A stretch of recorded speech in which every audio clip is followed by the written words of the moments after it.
Good morning, everyone. I'm Archna Bali, an educator with an experience of 23 years. Right? I'm a certified trainer for ESOL exams, and I have recently completed the Cambridge Wellbeing course, uh, which talks about the mental health of the students. And first of all, I would like to thank the School Reformer platform and Pravina ma'am for giving me this amazing opportunity. So let's get started. So we are going to talk about the mental well-being of the students, or in other words, you can say we are going to nurture the young minds that we have in our classrooms and as parents, whatever. So let's get started. So, what is mental health?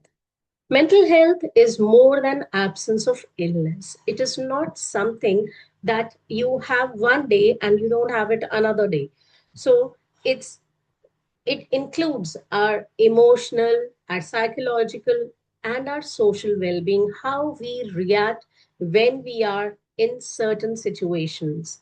It determines how we react when we are in stress, or maybe we are not in a good state of mind, right? So it also talks about how we handle our stress and how we express it with others, and how we make healthy choices about taking the firm decisions that we are going to work upon. So, this sounds heavy, but in our day to day life, we are all struggling with these situations. And just think about the little ones who are also in today's time going through the same things.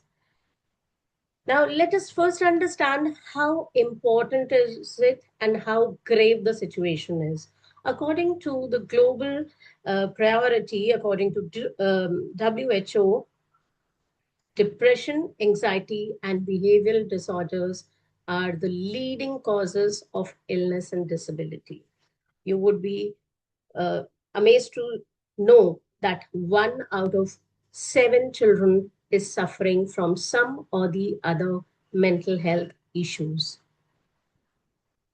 Now, when we compare the mental score of the Indians, 33% of the MHQ for young Indians is 33.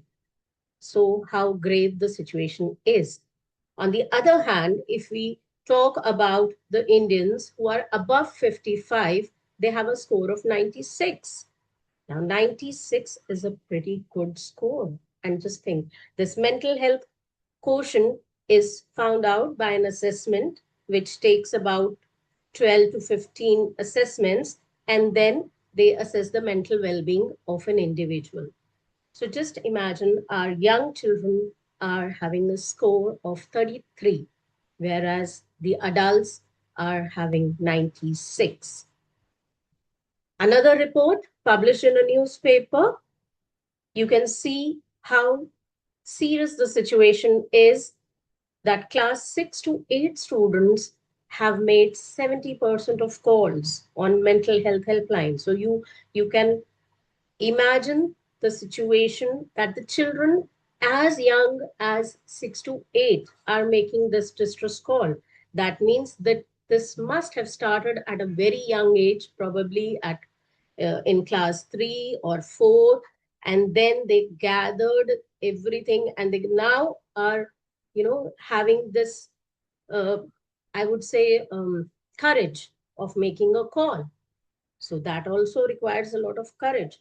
So this means that the situation is grave from the junior classes also. If you read this, 25%, 25.8% calls were made by class 9 to 12. That means they are in a situation to handle the situation better rather than the young ones. Now, what causes this? This now when the students are overburdened with the academic work that they are doing, the pressure that they are having, when the parents and the teachers are constantly making them feel you have to get this amount of percentage, you need to do this also, you need to do this also. When they are pressurizing the child, he feels overwhelmed or drained. And what it leads to the loss of interest in academic achievement. Then again, the child doesn't feel to go to the school. Now, there could be multiple reasons for this. It could be bullying, it could be uh, unsupported. They feel unsupported. They may be mistreated by a certain teacher, or they don't find interest in academic work. So, multiple reasons could be there which lead to this academic burnout. Another mental well-being issue is being caused due to the social media. Children are hooked to social media.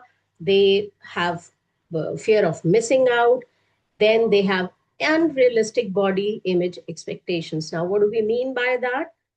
See, social media is a platform where everyone wants to look good, wants to look happy, they want to look perfect. And at times, what happens is the child is overwhelmed with his own body image. He might not be, comfortable with that. This causes a severe depression in him. He doesn't feel like going out. He doesn't feel to talk about his fears with someone. Another point is cyberbullying risk. Children are very much affected by it. They take all this cyberbullying to their heart, and this causes a great fear in them. They don't want to speak up. They don't want to, share their uh, these kind of chats with friends or maybe their parents. They keep it to themselves, and this causes harm to their mental health. Now, how do we identify these symptoms in a child? Now, internal feelings. He feels worried all the time. He's restless. He's not active. He finds concentrating on academics difficult. You say a word to him and he just blows up. He is he's so irritated, he's so filled up inside that he blows away, right?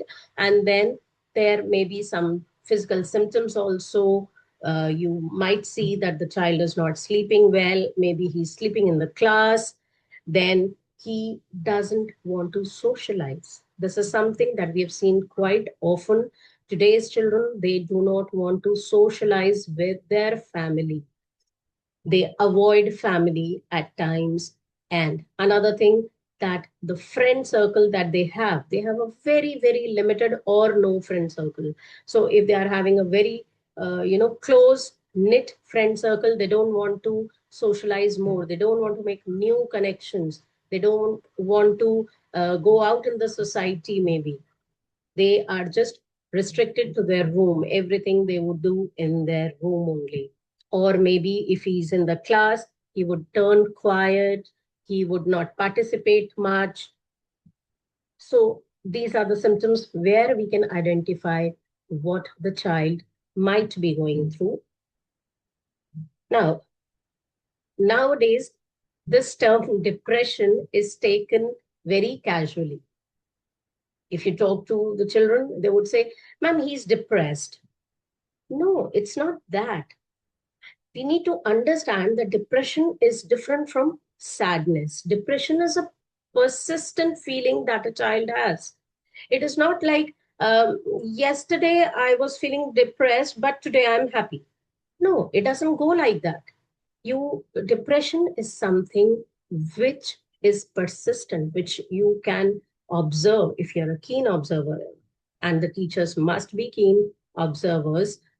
You identify a child who has withdrawn from the friends, who is not participating in the activities. However interesting activity you are doing in the classroom, the child doesn't feel like participating.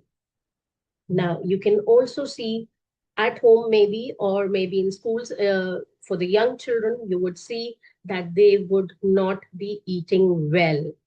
They might have weight problems. Either they'll gain weight rapidly or maybe lose weight rapidly. So, this is also an indication that the child might be suffering from some issues. Another thing is they feel unworthy and they feel guilty of even a small thing that they have done at times. They feel, no, I cannot do this. Even if you give them a simple task, they would not be confident enough to speak up. It could happen in classroom also, it could happen at home also. And the major part that we need to work upon is that the recurrent thoughts of death or suicide. They might not say it clearly, but they might give you a hint. They maybe give a hint in the classroom to their friends, or maybe at home while having a common discussion, they might give you a hint. So you need to be very, very attentive to what the child is saying. Listening is a great, great part of mental well being for the child. You need to listen to your child. You need to have trust in him of what he's talking about. Now, how can we, work upon the mental issues of children? Now, they may or may not show the signs or the indications very clearly, but this is what is advised in general that we could take care of. First thing is the sleeping time. At home, parents should make sure that they have a particular sleeping schedule, whatever suits you, 10 p.m., 11 p.m., 9 p.m., whatever suits the needs of the child.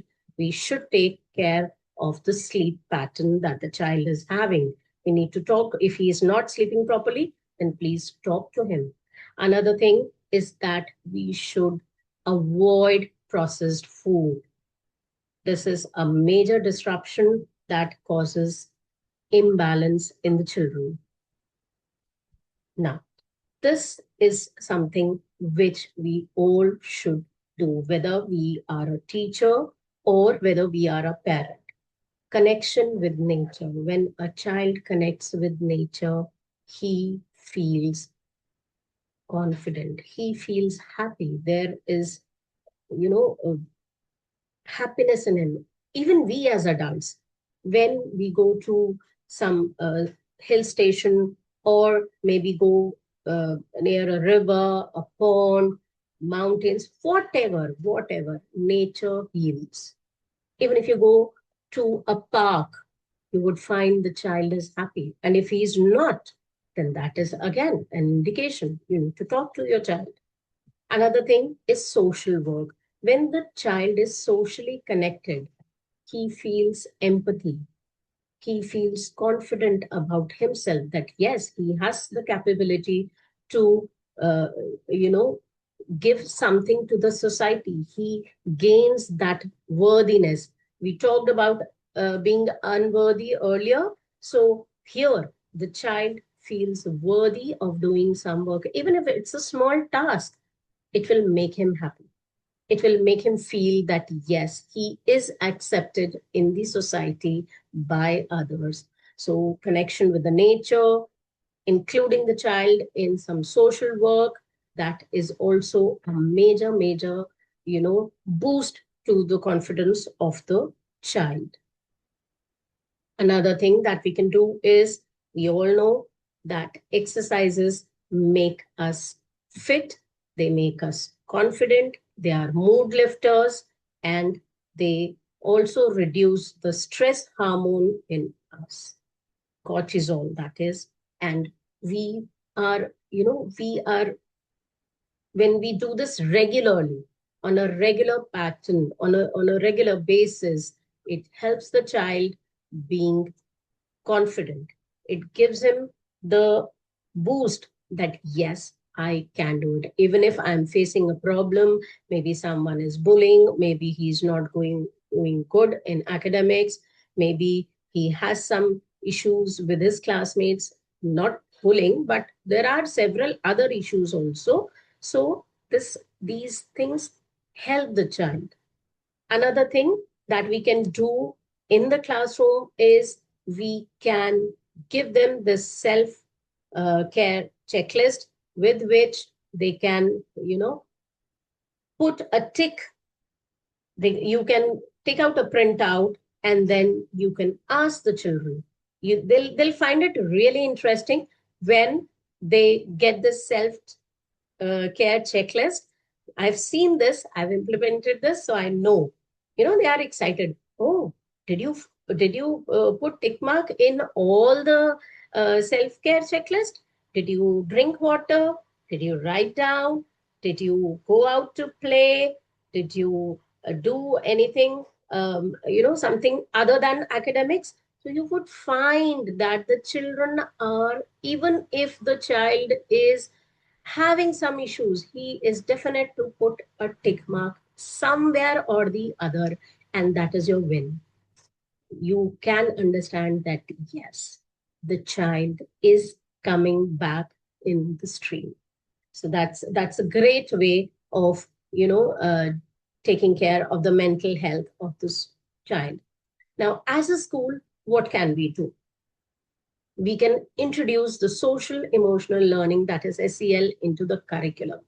Now, please, it's a humble request to the schools, please do not assign a separate period for it, that it is a well-being class. Please do not define that.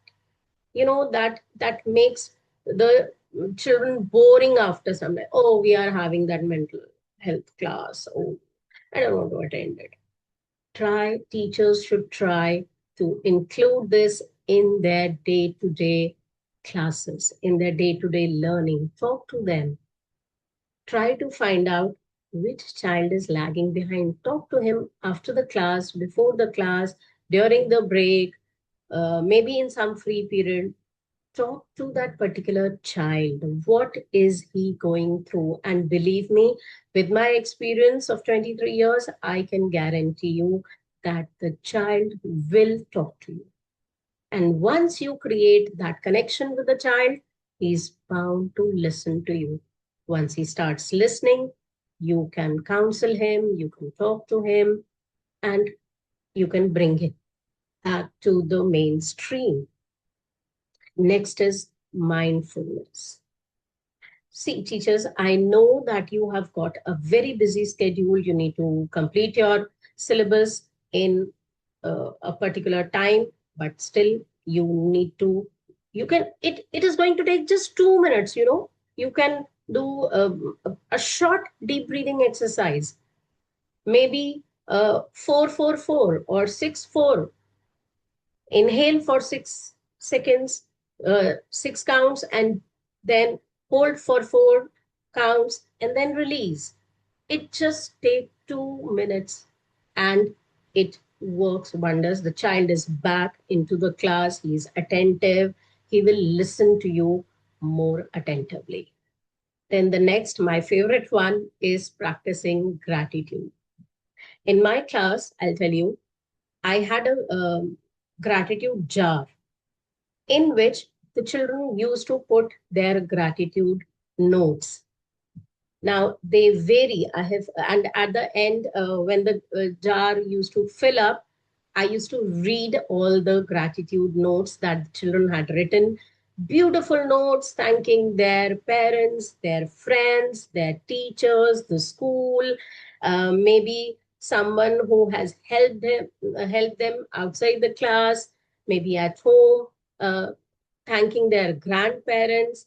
It is a wonderful feeling, and it is not going to take time. You just keep that gratitude jar in your class and ask the students to write on small sticky notes the gratitude to whomsoever they feel gratitude.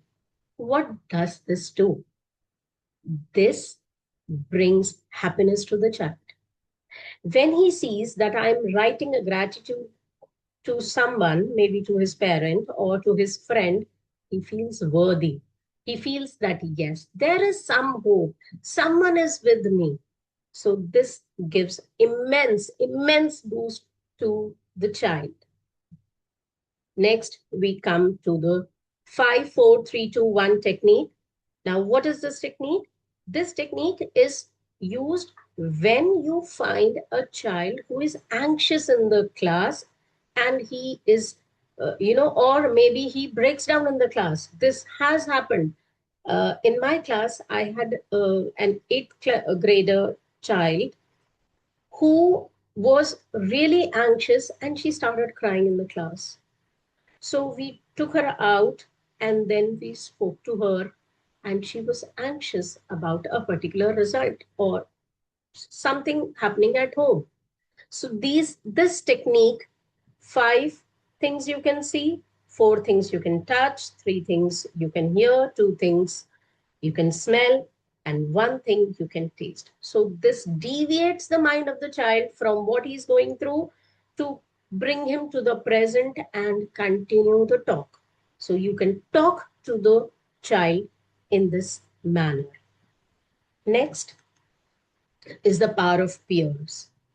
The children may not talk to adults openly, but then they have their peer group, maybe a group of 3, 2, whatever suits them.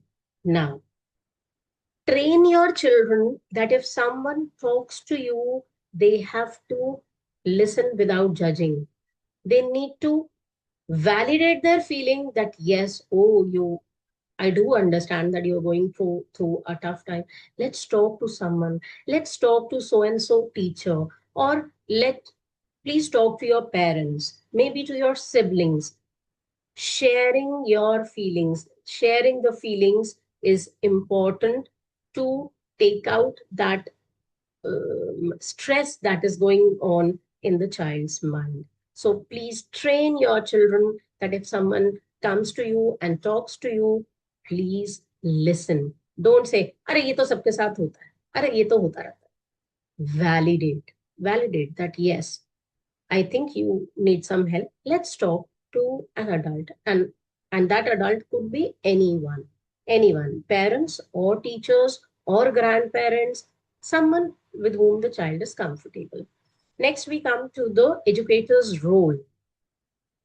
We need to, as educators, we need to understand that our classroom is a safe environment where the child can express his feelings. When we see someone is withdrawing, a child is withdrawing, he's not paying attention, there must be a reason. Let's talk to the child and find out the reason why he is not attentive in the class. And then another thing is we can give them this liberty of being comfortable in the class and share their emotions also. Not only related, we need not have always academic talks. We can also make the child comfortable by talking about the things that children are going through in general. And then you'll find you can keep last 5 minutes for this talk, and you will find that your children are more attentive in the class. They will listen to you better. They will share their feelings.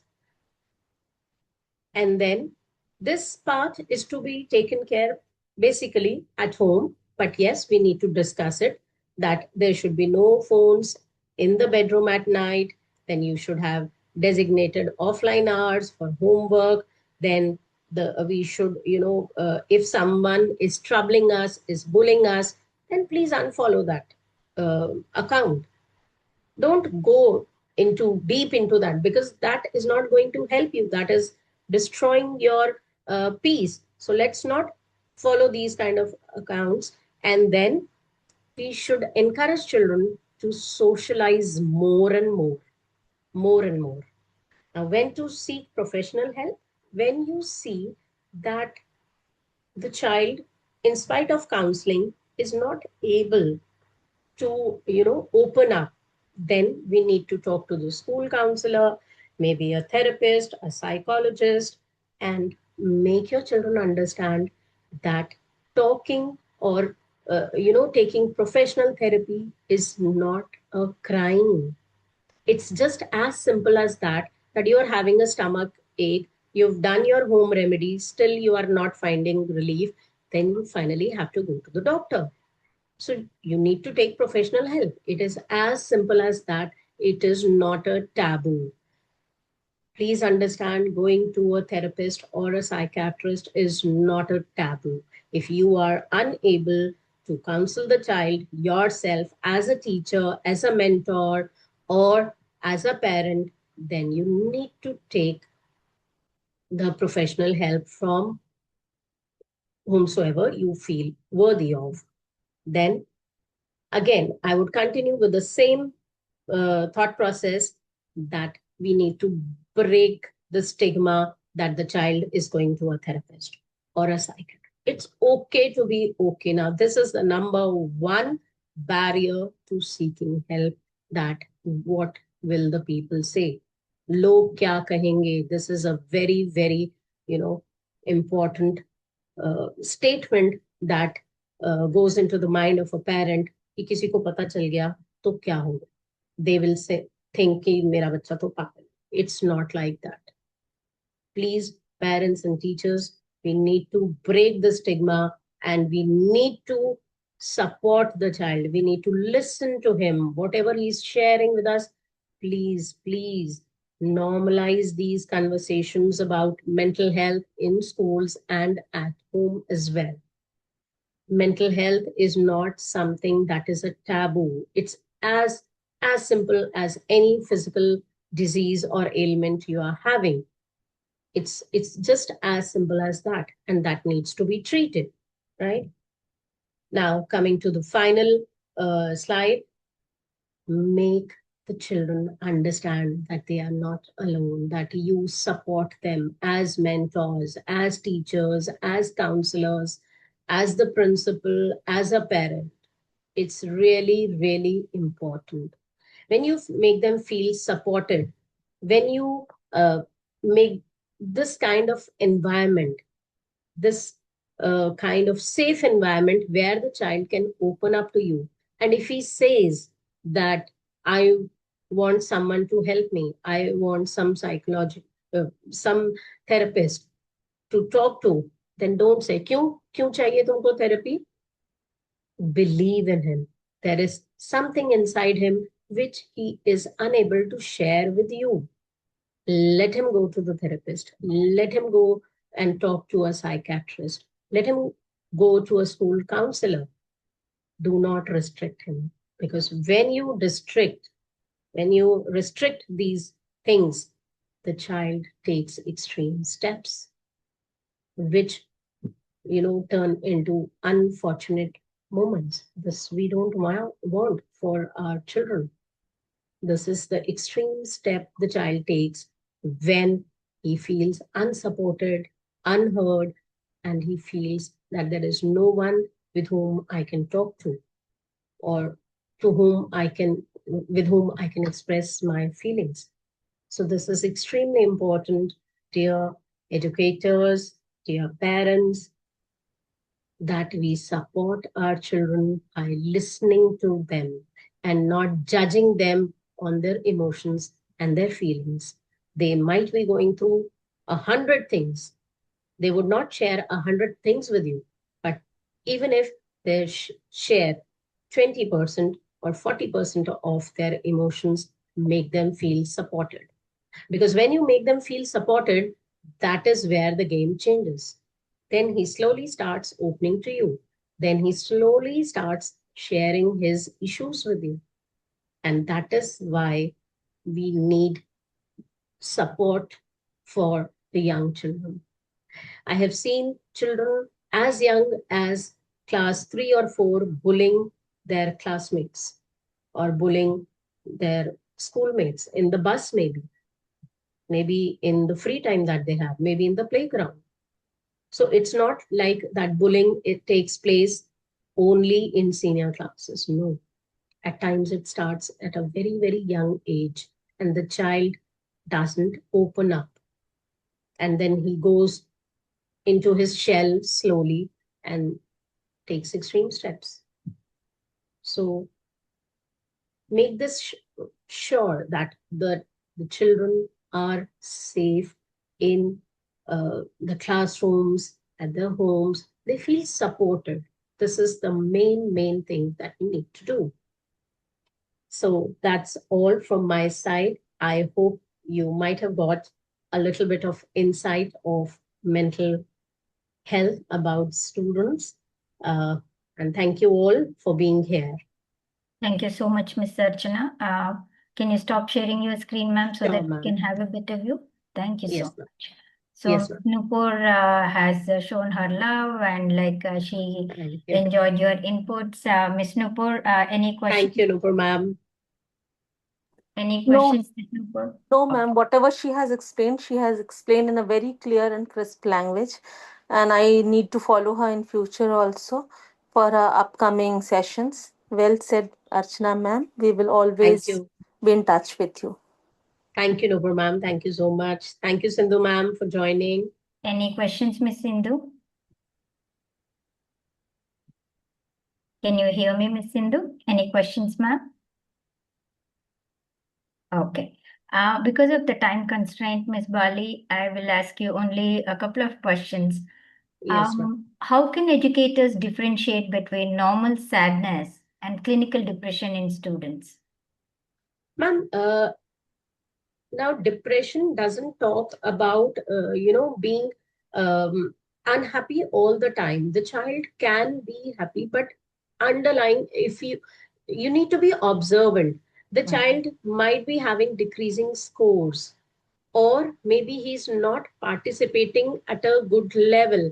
Maybe he's participating in just one activity that you've done say 10 things in the class, and he just formally did one only. So we need to be very keen observers in the classroom to assess that what why the child is not participating, or maybe he's not conversing with his friends in the classroom, or maybe he's not playing in the playground, he's going and sitting at a one corner only. He's not.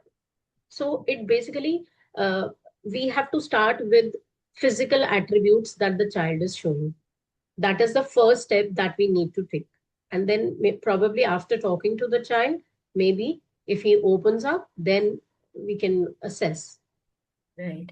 Ma'am, this is the social media era. There is no age appropriate kind of or a cutoff. Like a small child is also addicted, or the usage of social Yes. media has become a part of our lives, kind of like for the children also.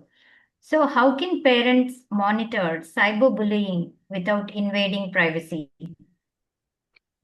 That's a bit difficult task to do, ma'am. But if we talk to the child in such a manner that he doesn't feel that my privacy is being, you know, uh, uh, what to say, uh, is They're not not being. invading their privacy. Yes, Yes. yes. So we can talk. Okay, you have so many online friends. So tell me, how many of them do you like? Oh, what is the special quality in this person? What do you like about him? And then when we know about the certain friends, then we can talk. Is there someone who is troubling you? Oh, what does he say? Acha, he said so. Okay, then just block him. So Okay. first we need to create that confidence and that support with the child. We need to talk to them so that they open up. Right. So, ma'am, in your view, what training should teachers receive to identify mental health warning signs? Ma'am, the school should encourage workshops which are related to mental health, Mhm. because that is where the experts come in. That is where the experts come and tell you the techniques, how you can identify, what all things you can do to support the child in the classroom. Or maybe they are given, the school should encourage certain, certified sites from where the teachers can gain knowledge. And then, like, I'm very fortunate that my school gave me an opportunity to complete this course from Cambridge, the Wellbeing course. conducted by Cambridge. So schools should encourage these kind of things.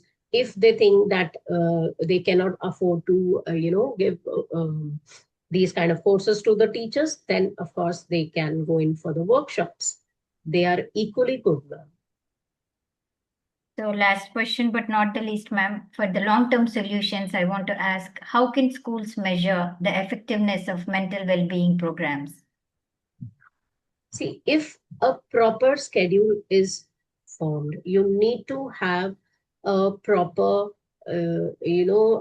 synchronized assessments, but not assessments in this manner that, okay, today you are going to have well-being assessment. No, just give them random worksheets which talk about their likes, dislikes, or maybe the techniques. That is what I'm saying.